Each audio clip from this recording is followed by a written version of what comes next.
আসসালামু আলাইকুম। কেমন আছেন সবাই? বর্তমানে আমরা প্রায় সবাই কম্পিউটার বা ল্যাপটপের সাথে পরিচয় বা আমরা জেনারেলি এটিকে ব্যবহার করে থাকি। সো আমি চিন্তা করলাম আপনাদেরকে কিছু গুরুত্বপূর্ণ উইন্ডোজের শর্টকাট কি বা কি কম্বিনেশনের সাথে পরিচয় করিয়ে দেওয়া যাক। নাও ফার্স্টে যে কি কম্বিনেশনটি আমি আপনাদের সাথে শেয়ার করতেছি সেটি হচ্ছে ওয়াল্টার প্লাস ট্যাব। আপনি যখন ওয়াল্টার প্লাস ট্যাব কিতে প্রেস করবেন তখন দেখবেন এটি কম্পিউটারে মাল্টিটাস্কিংয়ের মতো অনেকটা শো করতেছে, অর্থাৎ এখানে আপনার রানিং যে সফটওয়্যারগুলো রয়েছে সেগুলোতে কিন্তু আপনি এখানে আপনার অ্যারো কি ব্যবহার করে সেই সফটওয়্যারতে যেতে পারতেছেন। নাও আমি যদি মজিলা ফায়ারফক্সকে খুলতে চাই তাহলে আমি মজিলা ফায়ারফক্সের উপরে অ্যারো কিটা রাখলাম, দেখতেছেন একটি হোয়াইট বক্স হয়েছে। নাও আমি আমার আপনার ওয়াল্টার এবং হচ্ছে যে ট্যাব কি এটি ছেড়ে দিলাম, তাহলে দেখবেন আমার মজিলা ফায়ারফক্সকে আমি এখানে ওপেন করতে পারছি। সেম আপনি এখান থেকে আবার ট্যাব যদি প্রেস করেন তাহলে এখান থেকে আপনি কিন্তু সুইচ করতে পারতেছেন অন্য অ্যাপে, যেমন আমি এখন গুগল ক্রোমে সুইচ করলাম। এভাবে আপনি এই কি কম্বিনেশনটি ব্যবহার করে কিন্তু মোবাইলের মতো মাল্টিটাস্কিং এখানে করতে পারবেন। আমরা জেনারেলি কোনো সফটওয়্যার বা কোনো উইন্ডো যদি ওপেন থাকে সেটিকে ক্লোজ করার জন্য আমরা কি করি? আমরা যাই কর্নারে যাওয়ার পরে এখানে যে ক্লোজ বাটন আছে এটিতে ক্লিক করি, ক্লিক করার পরে এই সফটওয়্যারটি আমরা ক্লোজ করি। কিন্তু এই যে শর্টকাট কিটি এখন আপনাদের সাথে শেয়ার করতেছি এটি কিন্তু ব্যবহার করলে আপনার এই কর্নারে যেতে হবে না, আপনি জাস্ট আপনার কিবোর্ডে প্রেস করে এটিকে ক্লোজ করতে পারবেন। সো এটিকে ক্লোজ করার জন্য আপনি জাস্ট করবেন কি, আপনার কম্পিউটারে Ctrl+W কিটি প্রেস করবেন, তাহলে দেখবেন যে আপনার যে রানিং সফটওয়্যারটি ছিল সেটি কিন্তু এখান থেকে ক্লোজ হয়ে গিয়েছে। এটি দ্বারা আপনি আপনার যে ইমেজ দেখতেছেন সেটি ক্লোজ করতে পারতেছেন, আপনার উইন্ডোজ চালু রয়েছে সেটি ক্লোজ করতে পারতেছেন এবং ব্রাউজারগুলোকে ক্লোজ করতে পারবেন। ধরুন আপনাকে আপনার কম্পিউটারের সেটিং মেনুতে যেতে হবে, এই জন্য আপনি করবেন কি, জাস্ট সিম্পল একটি কি কম্বিনেশন Windows+I। আপনি যখন Windows+I এ প্রেস করবেন তখন আপনাকে সরাসরি আপনার সেটিং মেনুতে নিয়ে যাওয়া হবে। অনেক ইজি একটা কাজ, তাই না? সো এখান থেকে আপনি চাইলে আপনার সেটিং পরিবর্তন করে নিতে পারবেন। আর কি বলেছি, আপনি যদি এই অপশনটিকে ক্লোজ করতে চান তাহলে কি করতে হবে? তাহলে আমাদের করতে হবে Ctrl+W, বাট আমি এখানে Ctrl+W প্রেস করতেছি, এটি কিন্তু ক্লোজ হচ্ছে না। সো এখানে আপনার যে সফটওয়্যারগুলো আছে, সিস্টেম সফটওয়্যারে কিছু আছে যেগুলোকে আমরা এভাবে ক্লোজ করতে পারি না, Ctrl+W কি দ্বারা ক্লোজ করতে পারি না। এটিকে ক্লোজ করার জন্য আমাদেরকে আরেকটি কি কম্বিনেশন প্রেস করতে হবে, সেটি হচ্ছে ওয়াল্টার প্লাস ফাংশন কির F4। ওয়াল্টার প্লাস F4 যদি আপনি প্রেস করেন দেখবেন আপনার সিস্টেম সফটওয়্যারের যে ফাইলগুলো রয়েছে সেগুলো কিন্তু আপনি ক্লোজ করতে পারতেছেন। নাও এই ওয়াল্টার প্লাস F4 এর কিন্তু আরেকটি কাজ রয়েছে, সেটি হচ্ছে আপনি যখন আপনার যে দেখতেছেন স্টার্ট মেনু এখানে ক্লিক করবেন, অনেক সময় দেখা যায় যে স্টার্ট মেনুতে ক্লিক করার পরও এরকম শো হয় না। তখন আমাদের করতে হয় কি, ধরুন আপনার কম্পিউটারকে রিস্টার্ট প্রয়োজন হচ্ছে বা শাটডাউনের প্রয়োজন হচ্ছে, সেটি করার জন্য আপনি দেখতেছেন এখানে আমার কোনো প্রোগ্রামে কিন্তু এখন ম্যাক্সিমাইজ করা নেই বা কোনো প্রোগ্রামে কিন্তু এখন উপরে চালু নেই।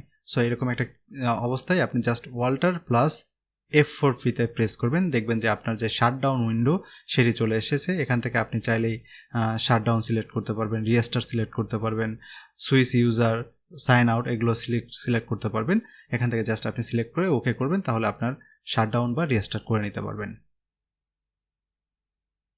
নাও ওপেন কোনো সফটওয়্যারকে মিনিমাইজ এবং ম্যাক্সিমাইজ করার জন্য আপনি just generally Windows+D Kitty press করবেন, তাহলে দেখবেন যে আপনি যে কারেন্টলি সফটওয়্যারটিতে কাজ করতেছিলেন সেটি মিনিমাইজ হয়ে যাচ্ছে।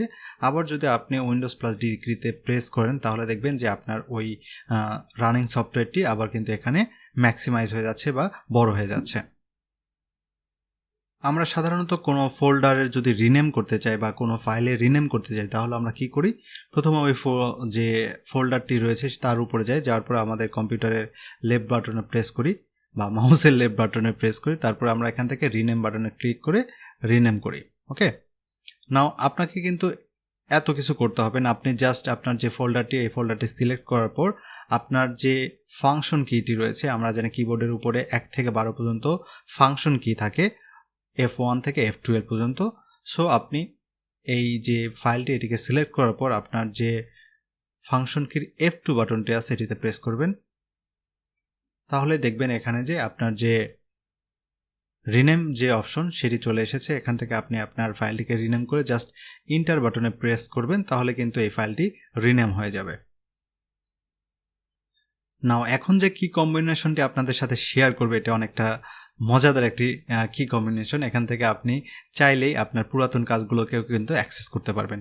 সো এটি করার জন্য আপনি উইন্ডোজ প্লাস ট্যাব বাটনে প্রেস করবেন। নাও উইন্ডোজ প্লাস ট্যাব কিতে প্রেস করার পর দেখবেন এখানে আপনার যে একটি টাস্ক মেনু বা টাস্ক ভিউয়ার চলে এসেছে। এখানে আপনি চাইলে রিসেন্টলি যে সফটওয়্যার নিয়ে কাজ করতেছেন সেখানে অ্যাক্সেস করতে পারবেন। তারপরে আপনি যদি প্রিভিয়াস যে কাজগুলো আছে সেগুলো অ্যাক্সেস করতে চান, সেগুলো কিন্তু এখানে চলে আসবে। এখানে আপনি সবগুলো দেখতেছেন, এখানে 10 আগস্ট পর্যন্ত কাজ আমার যে আছে সবগুলো এখানে শো করতেছে। সো এটি ব্যবহার করেও কিন্তু আপনি যে অনেকটাই হচ্ছে সুইচ সফটওয়্যার, মানে একটি সফটওয়্যার থেকে আরেকটি সফটওয়্যারে সুইচ করার যে কম্পিউটারে এটির মতো, কিন্তু এখানে একটি বিষয় হচ্ছে এটি আপনার প্রিভিয়াস যে কাজগুলো আছে বা প্রিভিয়াসে যে কাজগুলো সফটওয়্যারে কাজ করেছেন সেগুলোও কিন্তু এখানে আপনার শো করতেছে। নাও ধরুন এখন আপনাকে হঠাৎ করে বাইরে যেতে হচ্ছে, হয়তো বা আপনার অন্য রুমে যেতে হচ্ছে বা অন্য কোনো কাজে যেতে হচ্ছে, বাট আপনি আপনার কম্পিউটারকে ওপেন রেখে যেতে যাচ্ছেন না। এই জন্য আপনি জেনারেলে করেন কি, যদি ল্যাপটপ হয় আপনার যে মনিটরটি আছে সেটিকে নিজ দিক দিয়ে দেন, অথবা আপনার কম্পিউটারকে স্লিপ মোডে দিয়ে যান। এটি করার কোনো প্রয়োজন নেই। আপনি চাইলে জাস্ট খালি উইন্ডোজ প্লাস যে এল বাটন রয়েছে, উইন্ডোজ প্লাস এল কিটা প্রেস করলে আপনার কম্পিউটারকে কিন্তু আপনি লক স্ক্রিন মোডে নিয়ে যেতে পারবেন। অর্থাৎ আমরা যখন কম্পিউটারকে ওপেন করি তখন কিন্তু আমাদেরকে সাইন ইন করার জন্য পাসওয়ার্ড দিতে হয়।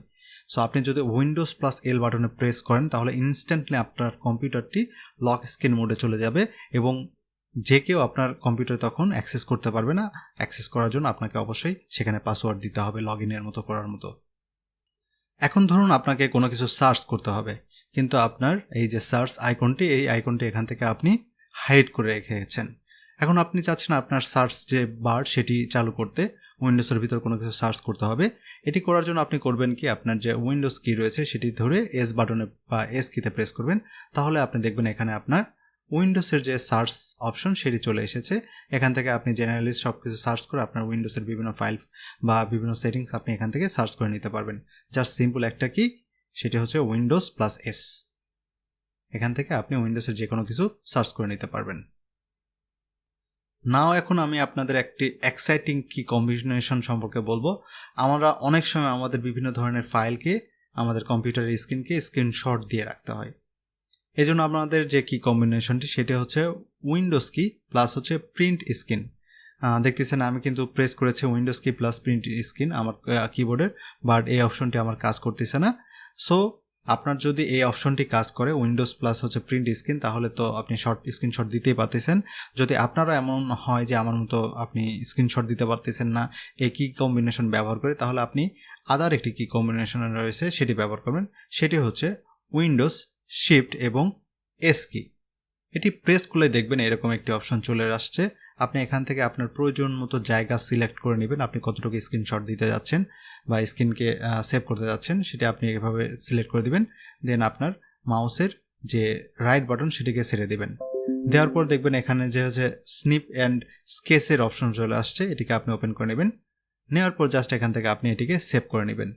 সো এই কি কম্বিনেশন ব্যবহার করেও কিন্তু আপনি চাইলে আপনার কম্পিউটারের যে স্ক্রিনশট সেটি নিয়ে নিতে পারবেন। এখন ধরুন আপনি কোনো কিছু লিখতেছেন, আপনার ওয়ার্ডে কোনো কিছু কাজ করতেছেন, এখন আপনার দরকার আরও একটি উইন্ডো সাইডে চালু করার। এই জন্য আপনি জাস্ট করবেন কি, আপনার কম্পিউটারে যে উইন্ডো কি রয়েছে উইন্ডো কিটা প্রেস করবেন, করার পর আপনি অ্যারো কিটা প্রেস করবেন। আপনি যদি লেফটে প্রেস করেন তাহলে লেফটে যাবে, রাইটে প্রেস করলে রাইটে যাবে। নাও আপনি আপনার উইন্ডোজ যে কি এটিকে ছেড়ে দিন। দেওয়ার পর দেখবেন এখানে আপনার যে রানিং যে ফাইলগুলো অপশনগুলো সেটি এখানে চলে এসেছে।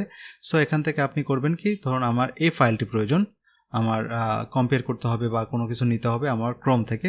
সো আমি ক্রোমটি সিলেক্ট করে দিলাম, এখানে দেখতেছেন, অথবা আপনি অ্যারো কিতেও সিলেক্ট করতে পারবেন, দেখতেছেন। সো আমি এখানে সিলেক্ট করে নিলাম ক্রোম, দেন আমি এটাকে সিলেক্ট করলাম। দেখবেন আমার ক্রোমটি কিন্তু সাইড বাই সাইড চলে রয়েছে। সো আপনি যদি উইন্ডোজ প্লাস লেফট বা রাইট অ্যারো কি ব্যবহার করেন তাহলে আপনি কিন্তু স্ন্যাপ উইন্ডোজের যে কাজগুলো সেই কাজগুলো ইজিলি করতে পারবেন। এখান থেকে দুটো উইন্ডোজের ভিতর কম্পেয়ার করে বা একটি উইন্ডো থেকে আরেকটি উইন্ডোজে পাশাপাশি রেখে একটা থেকে ইনফরমেশন আরেকটিতে আপনি কিন্তু সেটিকে নিয়ে যেতে পারবেন। নাও আমাদের লাস্ট যে কি কম্বিনেশন সেটি হচ্ছে উইন্ডোজ প্লাস এক্স।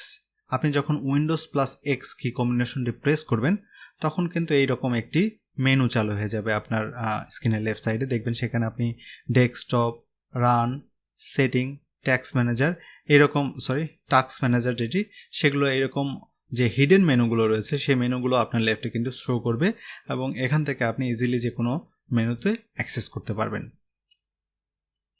নাও আপনাদের জন্য বোনাস আরেকটি কি কম্বিনেশন দিচ্ছি, সেটি হচ্ছে আমাদের যে টাস্ক ম্যানেজার আছে এটিকে শর্টকাটে কিন্তু আপনি ওপেন করতে পারবেন। এটিকে ওপেন করার জন্য আপনি কন্ট্রোল, শিফট এবং স্কেপ যে বাটন আছে এই কি কম্বিনেশনটি প্রেস করবেন। দেখবেন আমার এখানে কাজ হচ্ছে না, কারণ আমার স্কেপ বাটনটা একটু নষ্ট রয়েছে কারেন্টলি, সো এটি আমার কাজ করতেছে না। আপনি যদি এখন কন্ট্রোল, শিফট এবং স্কেপ বাটন প্রেস করেন তাহলে আপনি এরকম যে টাস্ক ম্যানেজার রয়েছে আপনি কিন্তু এই টাস্ক ম্যানেজারে ইনস্ট্যান্টলি চলে আসতে পারবেন। সো এই ছিল আমাদের আজকের কিছু গুরুত্বপূর্ণ উইন্ডোজের শর্টকাট কি কম্বিনেশন। এই কি কম্বিনেশনগুলো আপনি ব্যবহার করলে ইজিলি কিন্তু আপনার কাজের গতিকে বাড়িয়ে নিতে পারেন। সো এই কি কম্বিনেশনগুলো জানার পরে যদি এই ভিডিওটিকে আপনাদের হেল্পফুল মনে হয় তাহলে অবশ্যই লাইক, কমেন্ট এবং শেয়ার করে পাশে থাকার চেষ্টা করবেন। আর যারা এখনও আমাদের এই চ্যানেলটিকে সাবস্ক্রাইব করেন নাই তারা অবশ্যই ভিডিওটির নিচ থেকে সাবস্ক্রাইব করে নিতে ভুলবেন না এবং সে সাথে পাশের বেল বাটনটিতে প্রেস করতে ভুলবেন না। Thanks for watching.